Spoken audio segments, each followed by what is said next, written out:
ಸೂರ್ಯನು ಹಸಿರು ಕಾಡಿನ ಮೇಲೆ ಉದಯಿಸುತ್ತಾನೆ. ಹಕ್ಕಿಗಳು ಹಾಡುತ್ತವೆ, ಎಲೆಗಳು ಮೃದುವಾಗಿ ಕದಲುತ್ತವೆ. ಈ ಕಾಡಿನ ಹೆಸರು ಸ್ವರಾವಣ. ಇಲ್ಲಿ ಪ್ರತಿಯೊಂದು ಶಬ್ದಕ್ಕೂ ಅರ್ಥ ಇದೆ. ದೊಡ್ಡ ಆನೆ ಗಜೇಂದ್ರ ನಿಧಾನವಾಗಿ ಕಾಡಿನಲ್ಲಿ ನಡೆಯುತ್ತಾನೆ. ಚಿಕ್ಕ ಪ್ರಾಣಿಗಳು ಅವನ ಬಳಿ ಸುರಕ್ಷಿತವಾಗಿರುತ್ತವೆ. ಅವನು ಹೆಚ್ಚು ಕೇಳುತ್ತಾನೆ, ಕಡಿಮೆ ಮಾತನಾಡುತ್ತಾನೆ. ಚಿಕ್ಕು ಎಂಬ ಕಿರಿಯ ಕೋತಿ ಮರದಿಂದ ಮರಕ್ಕೆ ಜಿಗಿಯುತ್ತದೆ. ಅದು ಆಟಗಾರಿಕೆ ಸ್ವಭಾವದದ್ದು, ಆದರೆ ಎಚ್ಚರಿಕೆಯಿಲ್ಲ. ಯಾರನ್ನೂ ಕೇಳದೆ ಚಿಕ್ಕು ಹಣ್ಣನ್ನು ತಿನ್ನುತ್ತದೆ. ಸ್ವಲ್ಪ ಹೊತ್ತಿನ ನಂತರ ಅದರ ಹೊಟ್ಟೆ ನೋಯುತ್ತದೆ. ಅದು ಜೋರಾಗಿ ಅತ್ತೆ. ಗಜೇಂದ್ರ ಬಂದು ಶಾಂತವಾಗಿ ಕೇಳುತ್ತಾನೆ, ನೀನು ಕೇಳಿದೆಯೇ? ಚಿಕ್ಕು ಲಜ್ಜೆಪಡುವುದು. ಬೇಸಿಗೆ ಬರುತ್ತದೆ. ಕಾಡು ಒಣಗುತ್ತದೆ. ಎಲೆಗಳು ಬೀಳುತ್ತವೆ. ಪ್ರಾಣಿಗಳು ಚಿಂತೆಪಡುತ್ತವೆ.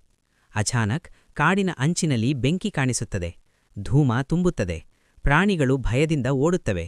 ಗಜೇಂದ್ರ ಜೋರಾಗಿ ಹೇಳುತ್ತಾನೆ, ನದಿಯ ಕಡೆ ಹೋಗಿ, ಒಟ್ಟಾಗಿ ಇರಿ. ಪ್ರಾಣಿಗಳು ಕೇಳಿ ಸುರಕ್ಷಿತವಾಗುತ್ತವೆ. ಬೆಂಕಿಯ ನಂತರ ಕಾಡು ಮೌನವಾಗಿರುತ್ತದೆ. ಹಳೆಯ ಗೂಬೆ ಹೇಳುತ್ತದೆ, ಭಯ ಶಬ್ದ ಮಾಡುತ್ತದೆ, ಜ್ಞಾನ ಕಾಯುತ್ತದೆ.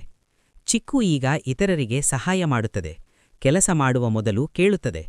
ಎಲ್ಲ ಪ್ರಾಣಿಗಳು ಆಲದ ಮರದ ಕೆಳಗೆ ಸೇರಿ ಕಾಡನ್ನು ಕಾಪಾಡುವೆವು ಎಂದು ವಾಗ್ದಾನ ಮಾಡುತ್ತವೆ. ಕಾಡು ಮತ್ತೆ ಹಸಿರಾಗುತ್ತದೆ.